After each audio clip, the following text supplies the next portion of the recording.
welcome back to my channel. So it's a little change of scenery for me today. I'm indoors and I'm in my living room, and today I'm sharing the plans for this space and the progress that we've made so far in decorating. So I did a poll a little while back on my Instagram on the colour that I should go with, and it was between very close between Borrington Green by Little Green Paint Company and Oval Room Blue by Farrow & Ball. And as you can see, I went with the Oval Room Blue. I absolutely love how it's turned out. I'm moving more towards colour and pattern and print as I decorate. I used to be quite neutral tones, but I'm really loving layering pattern upon pattern and just making a room feel more eclectic and more evolved rather than decorated in one fell swoop.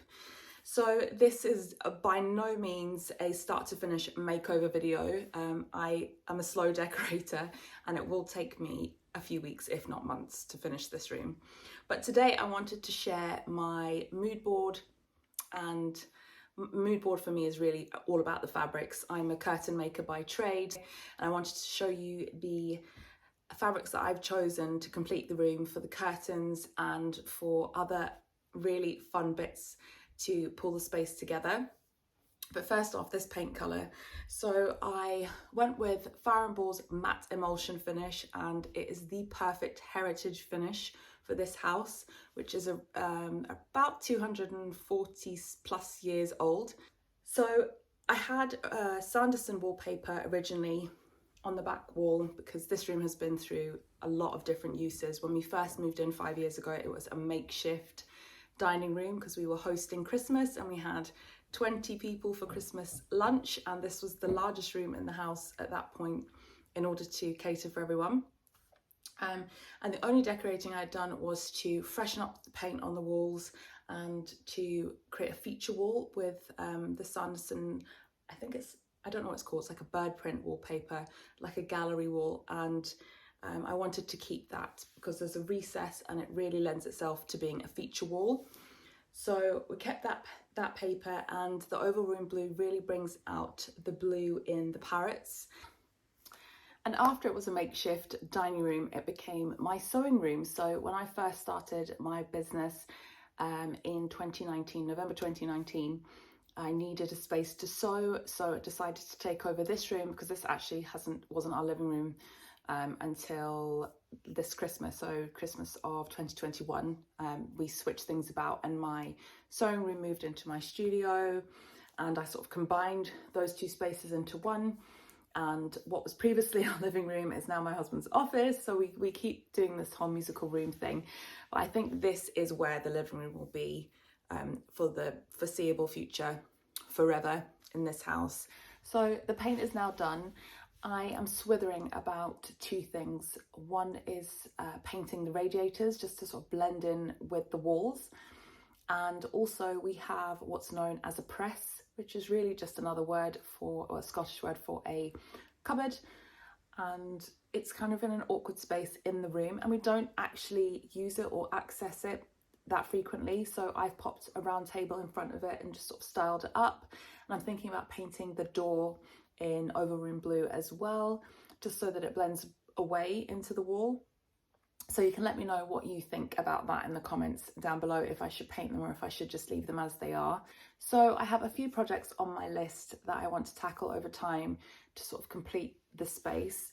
The first is the sofas. So I lived in South Africa for 10 years. And when I came home, I brought my sofa with me because I spent an absolute fortune on it. It was a real investment. And it was a full suite that I bought, which I probably wouldn't do again. I'm not really into the full matchy suite anymore. But this sofa is such good value for money. It is the sort of proportions of a Maker and Sons sofa and armchairs, basically really oversized. And it came with loose covers, so they're all washable and they're all Scotchgard protected. And I had 3 small children at the time when I bought it, and it still looks good as new, and I absolutely love it. And I love the fabric that's on it as well, which is a soft corduroy. So What I do want to do though is update the armchairs, and I'm thinking about going with another corduroy, but in a deeper, richer tone. So I'll share that just now. And I also think I need to break up the long sofa with cushions, as it is just like one block of colour in the room.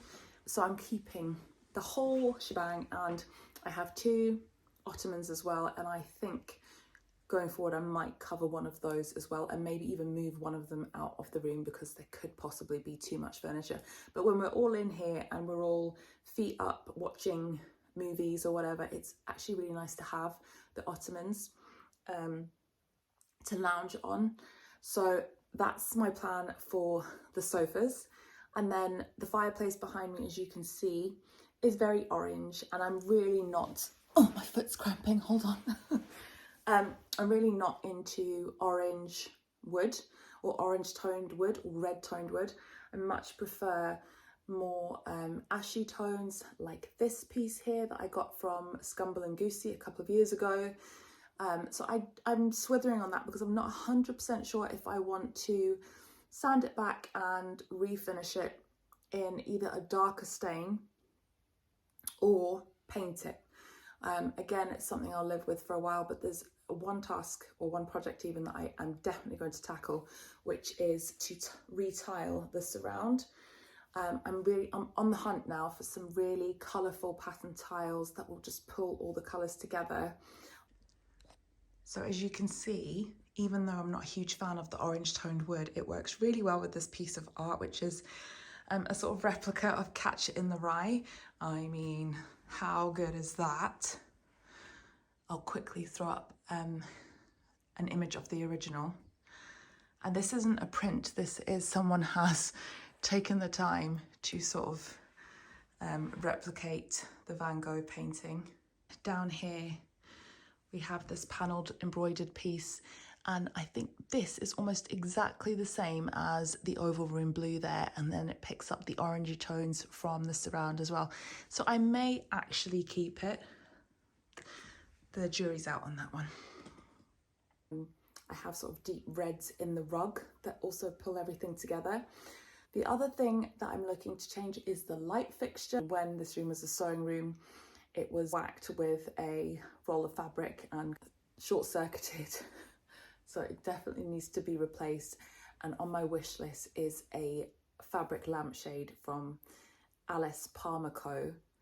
She makes the most wonderful fabric shades, and they are like box pleated, and the fabrics are just beautiful, and I think that would really add another texture. So this console table was originally in the studio, but when I moved my sewing table in there, I didn't have space for it anymore, so I've brought it in here. I'm just using it as a TV table. I would really love one of those TVs that sort of become art when not in use. This is just such an eyesore, or even a TV cabinet would be better. But that's staying as it is for now. It's probably the one place in the room that works really well, plus we have all our cables. So what I'm looking to do is hide all the cables by upholstering a piece of fabric down the front and the sides. Okay, first things first is the piece of fabric for the console table, so that I can hide all of the cables behind it. And also I think it would look really quite plush to have a pleated skirt on the underside of the console table. So this is the fabric that I think I'm going for. It's a Ian Mankin stripe. I don't know if you can see that really well, but it's got the green double stripe and then a beautiful blue stripe that really matches well with oval room blue. And this is very similar to the Boringdon green colour that I was considering for the walls. And I think that would look beautiful as a pleated skirt underneath this console table. And then for the curtains, so I found this remnant on Etsy a few months ago, and I was hunting for the maker of the fabric, and I found it, and I cannot believe the price of it. So it's like almost like a painted linen. It looks like it's hand painted. It's absolutely gorgeous and a really good quality linen, and quite a good weight as well, quite heavy. and it is £18 a metre. It's called Gardenia Heritage, and I absolutely love it. So let me show you that up against the paint and the wallpaper. So I love how it picks up all of the colours in the wallpaper, but the print is small enough and different enough so that they don't clash, and it picks up those red tones.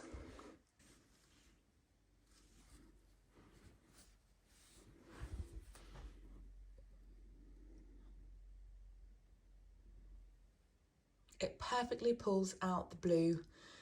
Now, I don't have a sample of the corduroy. I'm still looking for the perfect one, but the colour, let me just flip the camera around. The colour would be very much something like this one, which is ginger snap, or even, what's that one? Chutney. Ooh, lovely.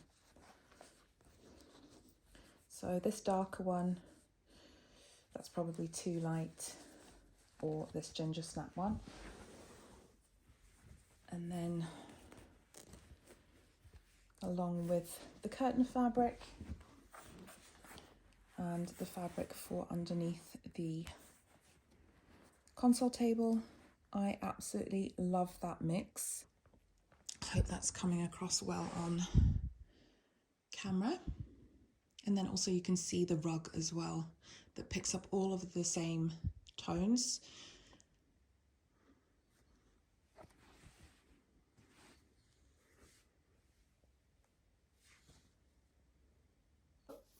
That's the room scheme as it stands, and we have the wall behind the sofa that I would love to do a gallery wall project on at some point. I'm thinking of repurposing frames that I have. I have maybe about between 25 and 30 frames that I got done while I lived in South Africa, and they contain all of the children's certificates as they were going through primary school and anything that they've achieved. So if that's an award in school, or a ballet class or karate or whatever it was they were into, they would cringe really hard now if I put them on the wall in this house. So what I'm thinking of doing is taking those certificates out of the frames and creating scrapbooks with them, and repurposing the frames for some digital art. I found some fabulous shops on Etsy that do digital prints for a few pounds, and then you just take them somewhere to have them printed off.